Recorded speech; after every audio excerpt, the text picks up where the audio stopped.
The air in the cantina was thick with smoke from a dozen different worlds. Strange lights flickered overhead, casting dancing shadows across the faces of beings from every corner of the galaxy. The smell of exotic drinks and alien sweat filled the cramped space where warriors came to forget their battles and traders came to make deals in the dark. In the furthest corner, where the light barely reached, sat a figure that made even the toughest mercenaries keep their distance. HFY was a Zalani, standing nearly 8 feet tall with a purple shell that looked like it had been through a meat grinder. Deep scars ran across his carapace, telling stories of explosions, blade cuts, and energy burns. His 4 arms moved, with the careful precision of someone who had learned to fight with metal replacements. The cybernetic claws that had replaced his hands could crush steel or thread a needle with equal ease. The old warrior sat alone, nursing a drink that glowed blue in the dim light. His compound eyes, each the size of a human fist, watched the room with the alertness of someone who had survived too many ambushes to ever truly relax. The other patrons gave him space, but tonight something was different. Word had spread through the station that the legendary HFY was drinking in the cantina, and the younger soldiers couldn't resist the chance to hear war stories from someone who had actually been there. It started with just one. A young Thraxian pilot, barely out of flight school, slid into the booth across from the veteran. His blue skin was unmarked by battle scars, and his eyes held the bright eagerness of someone who had never seen real combat. "You're HFY, right? The one who fought in the border wars." The old Zalani didn't look up from his drink. "I'm trying to forget the border wars, boy." But the pilot persisted. "Come on, old-timer. Everyone knows you were there when the Alliance first encountered the humans. What were they really like?" Within minutes, word had spread through the cantina. More young aliens gathered around the table, their drinks forgotten as they pressed closer, to hear from someone who had actually faced humanity in battle. There was Vextar, a Nexari gunner with silver scales that hadn't been dulled by combat. Zephic, a Krell engineer whose tentacles writhed with excitement. Even a few older mercenaries drifted over, curious to hear what the famous veteran had to say. The Thraxian pilot leaned forward, his voice dropping to a whisper as if sharing a secret. "They say humans are the reason the border wars ended so."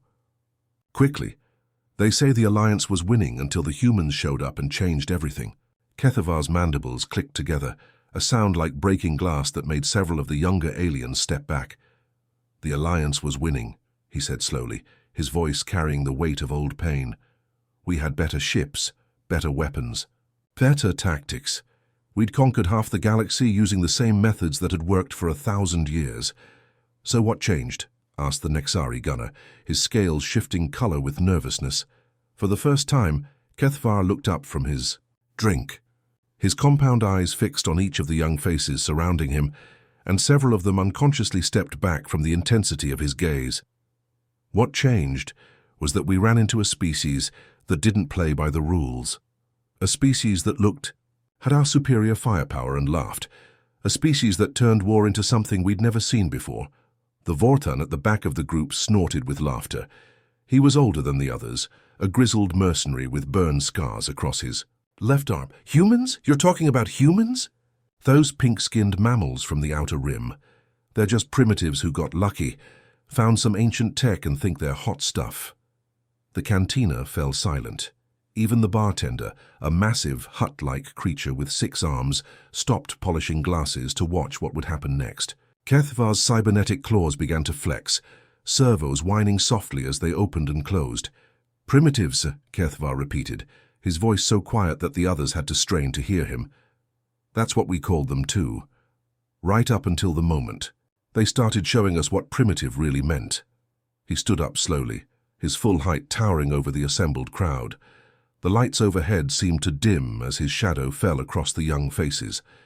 "You want to know about humans, you want to hear war stories? Fine, but don't blame me when you can't sleep tonight." The old warrior's eyes grew distant, as if he was seeing something far beyond the walls of the cantina. It was supposed to be fair simple operation. Clean-up duty, they called it. The real fighting was happening in the core systems, but someone had to deal with the small human settlements on the frontier. Easy work for veterans like us. He paused, and when he spoke again, His voice carried a tremor that hadn't been there before. "I thought the same thing you do, Vorthan. Just primitives. Just another species to be conquered and absorbed into the Alliance. I learned different when I met Corporal Dongwook." The name hung in the air like a curse. Around the table, the young Talians exchanged glances, suddenly less certain about their eagerness to hear war stories. Something in Kethvar's tone warned them that what came next would be unlike anything they had imagined. Kethvar's cybernetic claws scraped against the metal table as he reached for another drink. The sound made everyone around him flinch, but the old warrior seemed lost in his memories, seeing things that happened years ago in a place far from this smoky cantina. "Kepler 7, he said, the words coming out like he was tasting something bitter. "Beautiful little world on the edge of human space, rolling hills, clean air, 3 small cities connected by maglev trains, the kind of place where families went to start over, where miners worked honest jobs and kids played in the streets without fear." He took a long drink before continuing. "Our intelligence said it was nothing special, just another colonial outpost that the humans had built too far from their main fleet. 3,000 people, mostly civilians, families with children, old folks who'd retired there for the peace and quiet. The only military presence was about 50 local militia, weekend warriors with outdated equipment." The young Thraxian pilot leaned forward. "Sounds like an easy target." "That's exactly what Command thought," Kethvar replied. "They gave us 10,000 troops, 3 battle cruisers, and enough firepower to level a planet. The operation was supposed to be a training exercise for green units. Send them in, let them practice urban warfare against minimal resistance, wrap it up in time for dinner." Around the table, the younger aliens nodded. This was the kind of war they understood. Overwhelming force against weak opposition. Clean, simple, predictable. "I was a squad leader then," Kethvar continued. "Had 40 good soldiers under my command, all veterans of the Centauri campaign. We'd fought the resistance on 6 different worlds. We knew how to handle insurgents and militia." The old warrior's compound eyes focused on something beyond the cantina walls. "The bombardment started at dawn. Standard procedure. Target the military installations, communication centers, power plants. Soften them up before the ground assault. We watched from orbit as our plasma cannons turned their modest defense installations into craters." He paused, his mandibles clicking slowly. "That's when we got our first hint that this wouldn't be like other operations. Instead of panic or surrender signals, the humans sent up one message on all frequencies. Just 2 words, 'Come on.' The Nexari gunner shifted nervously. 'That's it? No surrender offer, no negotiation?' "Nothing," Kethvar replied. "Just an invitation to come down and fight." Admiral Koran laughed when he heard it. He said humans had too much pride for their own good. That we'd teach them humility the hard way. The veteran's voice grew darker. "The first landing shuttles went down at 800 hours. I was in the second wave, scheduled to land once the beachhead was secure. We expected to touch down in a conquered city, ready to round up prisoners and secure valuable assets." He downed another drink in one gulp, the blue liquid seeming to have no effect on him. "Instead, we landed in hell. The first wave had made it exactly 1 city block before running into resistance, but this wasn't the kind of resistance we'd trained for." Kethvar stood up, his full height casting long shadows across the gathered crowd. "The human commander was a woman named Colonel Haijin Park, former military engineer who'd retired to Kepler 7 to run a civilian construction company. She knew every building, every tunnel, every weakness in the city's infrastructure." The old warrior began pacing, his cybernetic legs whirring softly.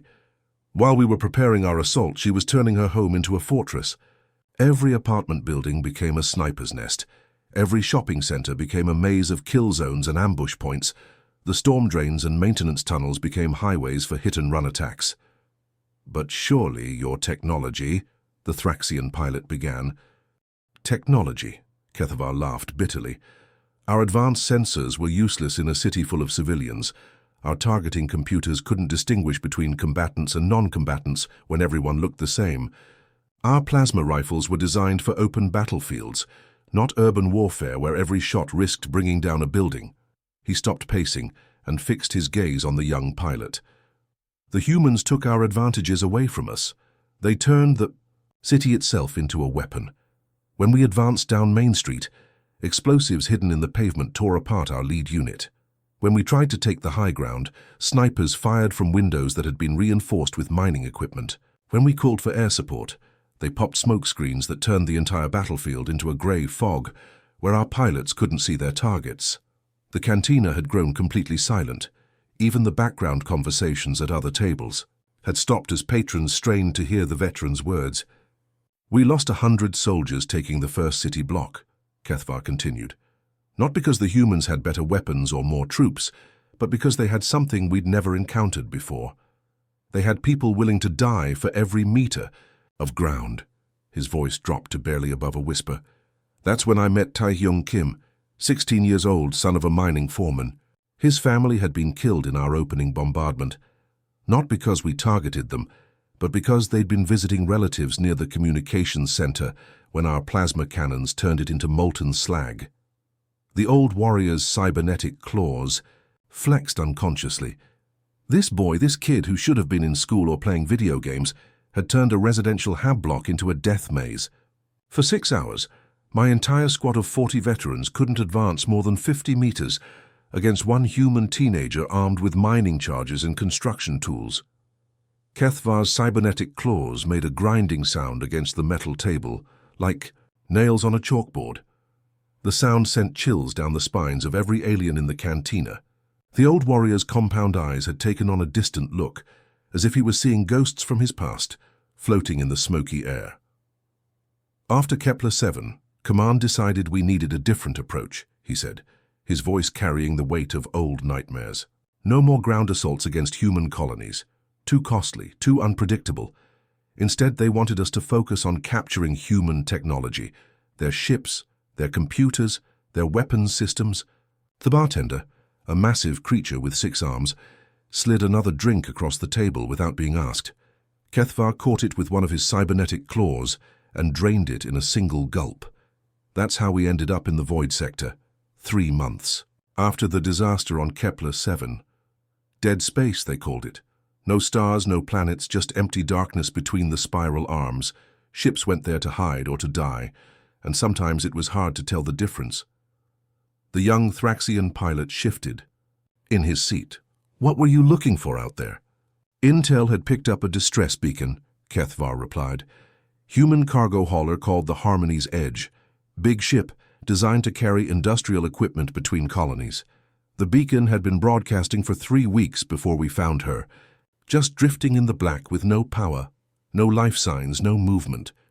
Around the table, the younger aliens leaned closer. This was the kind of story they understood. Derelict ships, salvage operations, easy pickings in the darkness of space. Command wanted that ship intact, Kethvar continued.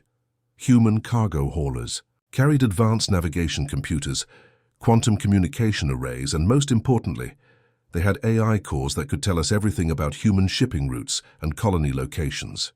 The old warrior's mandibles clicked together slowly. So they sent in the specialists. My unit had been retrained for boarding operations. 40 elite soldiers, all with experience in ship-to-ship combat.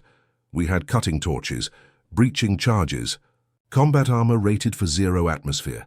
Everything we needed to crack open a dead ship and strip it clean. He paused, staring into his empty glass as if searching for answers in the bottom. The Harmony's Edge was 1 kilometer long and half that wide. Massive cargo bays, crew quarters for 50 people, engineering sections that ran for dozens of levels. When we first boarded her, the ship felt like a tomb. Emergency lighting cast red shadows through the corridors. The air recyclers had shut down, leaving the atmosphere stale and cold. The Nexari gunner leaned forward. Sounds like standard salvage. Work. That's what we thought, Kethvar replied. Our sensors showed no life signs, no active power systems beyond basic life support. The ship's computer wasn't responding to queries. For all intents and purposes, the Harmony's Edge was a ghost ship, ready to give up her secrets. The veteran's voice dropped to a whisper, forcing everyone around the table to strain to hear him. We split into 4 teams to cover more ground. Team Alpha took the bridge and command systems. Team Beta secured the cargo holds. Team Gamma went after the engine room and power systems. My team, Team Delta, was assigned to the crew quarters and life support systems. Kerthavar's cybernetic claws began to flex rhythmically, a nervous habit he'd developed after losing his original hands. Everything went wrong from the moment we separated. Team Alpha reached the bridge and found it sealed from the inside. When they cut through the blast doors, they discovered the entire command crew dead at their posts. But these weren't recent deaths. The bodies had been there for weeks, mummified by the cold vacuum that had leaked in through a hull breach. The aliens around the table exchanged uneasy glances. Dead crews were common enough on derelict ships, but something in Kerthavar's tone suggested this was different. Team Beta made it to the first cargo hold before the lights went out, he continued. Not just in their section, but throughout the entire ship. Emergency power died, life support shut down, and suddenly we were operating in complete darkness with nothing but our helmet lights to guide us. The old warrior stood up and began pacing again, his movements jerky and agitated. That's when we heard the voice over the comm system. Human voice speaking in their language, but our translators picked it up. "Welcome aboard the Harmony's Edge. I've been waiting for you." A chill ran through the cantina. Even the background conversations at other tables had stopped, as if the entire establishment was holding its breath. The voice belonged to Chief Engineer Lee Byung-ho, Kerthavar said. 43 years old, married with 2 children back on Earth. He'd been running the ship's engineering systems for 8 years, knew every circuit, every pathway, every weakness in the vessel's design, the fee. Veterans' compound eyes fixed on each face around the table.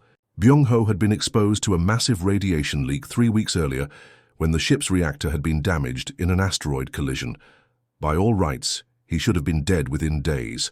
Instead, he'd spent those weeks preparing for visitors. The cantina had transformed into something resembling an amphitheater. Word of HFY Stories had spread through Nexus Station like wildfire, and beings from every corner of the galaxy had crowded into the smoky establishment. Mercenaries stood shoulder to shoulder with traders, while off-duty security officers pressed against the walls just to catch a glimpse of the legendary veteran. The bartender had given up trying to serve other customers. Even the usual troublemakers sat in respectful silence, their drinks forgotten as they listened to tales of a war that had reshaped the galaxy. The air recyclers worked overtime, but couldn't quite clear the thick atmosphere of tension and anticipation that filled the room. Kerthavar surveyed the crowd with his compound eyes, taking in faces from dozens of different species.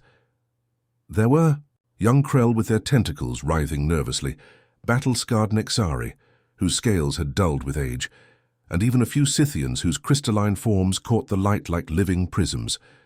In the back, he spotted a group of Vorthon traders who had clearly closed their shops early just to hear his stories. "Look at all of you," he said, his voice carrying easily through the packed cantina. "Warriors, traders, engineers, pilots, you've all heard stories about the great battles of the border wars. The massive fleet engagements, the orbital bombardments, the conquest of entire star systems." He stood slowly, his cybernetic legs whirring as they adjusted to support his weight. The crowd pressed closer, hanging on his every word. "But you want to know what really ended the war? It wasn't the big battles. It wasn't superior technology or brilliant tactics. It was one small space station orbiting a human colony world that most of you have never heard of." Kerthavar began walking through the crowd, his massive frame parting the sea of aliens like a ship cutting through water. The station was called Haven's Rest. Nothing special about it, really. Just a standard orbital platform with docking bays, communication arrays, and basic defense systems. Home to about 300 people, mostly families of the colonists, living on the planet below. He paused next to a young Thraxian officer, whose uniform still bore the crisp lines of someone fresh out of the academy. "What would you do, son, if you were commanding a defense station against impossible odds?" The officer swallowed hard.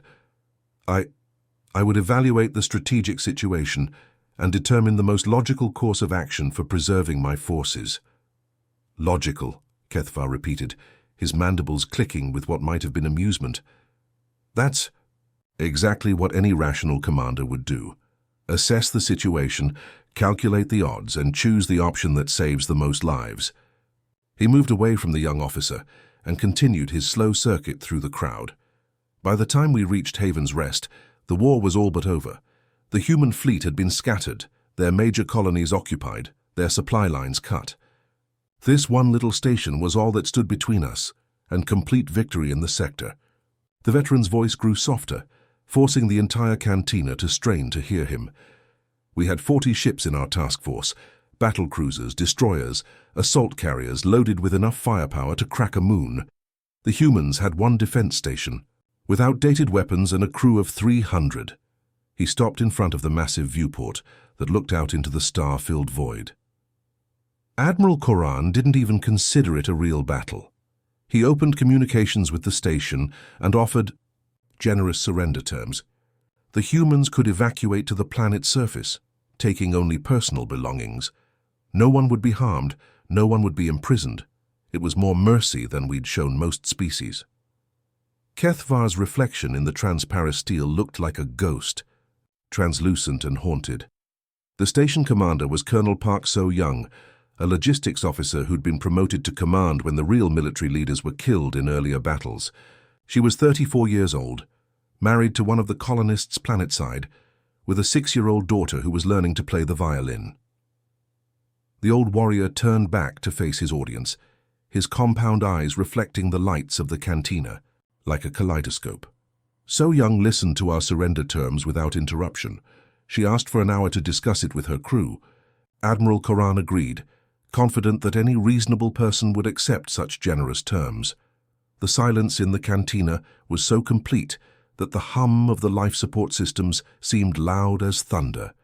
Even the aliens who had been standing near, the back had pushed forward, creating a tight circle around the veteran. 58 minutes later we received her response, Kethvar continued. 3 words, broadcast on all frequencies so that every ship in our fleet could hear it. Come and take it. A ripple of unease passed through the crowd. The younger aliens looked confused, but the older veterans nodded with grim understanding. They recognized the challenge for what it was.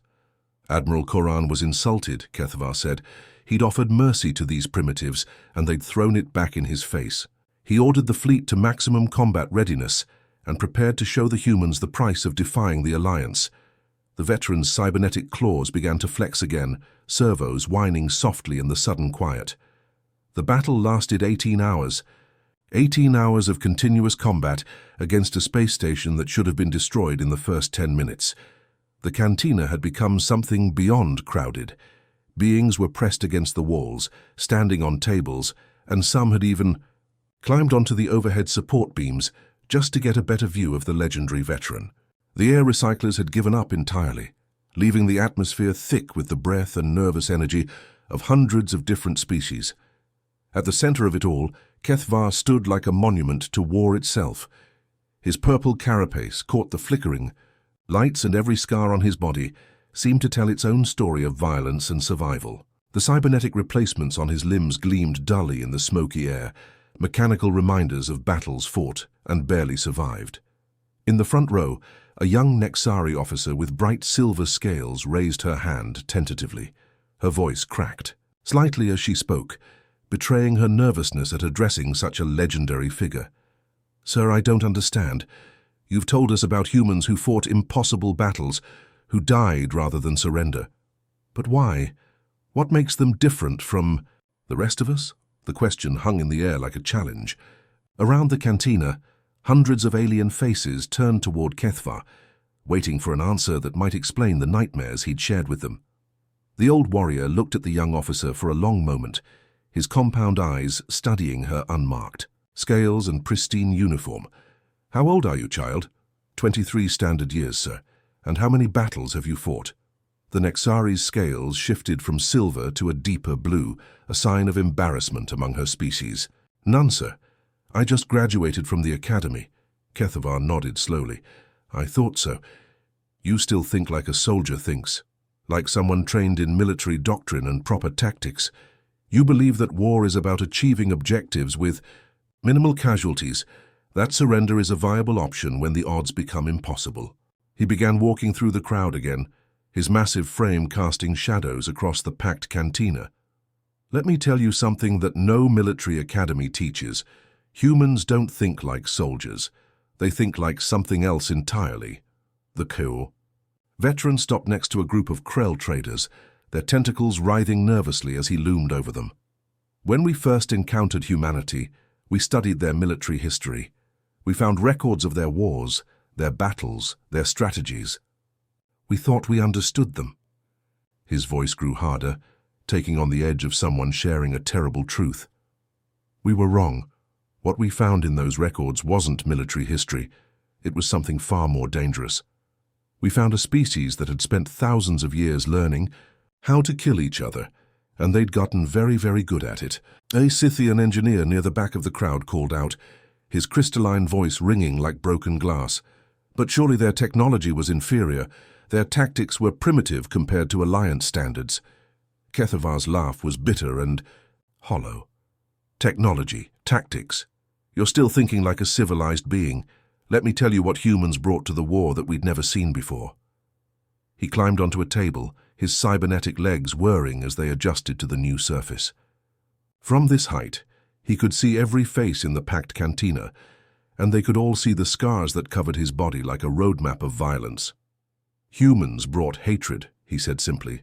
Not the clean, professional hatred of soldiers following orders. The deep personal hatred of people defending their families. Every human I fought had lost someone to our invasion. Parents, children, brothers, sisters. And they remembered every single name. The cantina fell silent, except for the soft hum of life support systems and the distant sound of ships docking at the station's ports. Corporal Dongwook fought us for 3 days after taking a plasma bolt to the chest because his daughter was hidden somewhere in the city, and he wouldn't die until he knew she was safe. Colonel Hae Jin turned her entire city into a death trap because she'd watched our bombardment kill a school full of children. Tae Hyung held off my entire squad because we'd murdered his family, and he wanted us to pay for every drop of their blood. Kethavar's voice rose, carrying to every corner of the packed establishment. Chief Engineer Byung-ho spent 3 weeks dying of radiation poisoning, but he used every moment of that time to turn his ship into a tomb for anyone who dared board it. Dr. Jae-sung treated our wounded with one hand while shooting our reinforcements with the other, because he'd taken an oath to preserve life, but he'd also taken an oath to defend his people. The old warrior's compound eyes swept across the crowd, seeing the fear and confusion in their faces. And Colonel So Young died at her post, programming her station's defenses to keep fighting, even after her heart stopped beating, because she'd promised her daughter that the bad aliens wouldn't hurt anyone ever again. He climbed down from the table, his movements slower now, as if the weight of his memories was dragging him down. You ask what makes humans different. I'll tell you. Every other species in the galaxy fights for conquest, for resources, for territory, for glory. Humans fight for each other. A young Thraxian pilot, barely old enough to fly, spoke up from near the bar. But they joined the Alliance. They became our allies. Doesn't that prove they can be reasonable? Kethavar turned to look at the pilot, and for a moment, something like pity crossed his scarred features. Child, the war didn't end because we defeated humanity. It ended because humanity chose to stop fighting us. The implications of that statement hit the crowd like a physical blow. Conversations died mid-sentence, drinks were forgotten, and even the bartender stopped what he was doing to stare at the veteran. The Alliance offered humanity membership not because we'd conquered them, but because we were terrified of what would happen if we didn't, Kethavar continued. Every battle we fought against them cost us more than we could afford to lose. Every colony we took was paid for with the blood of thousands of our soldiers. Every victory felt like a defeat because we knew that somewhere out there, more humans were learning from our tactics, preparing for the next fight.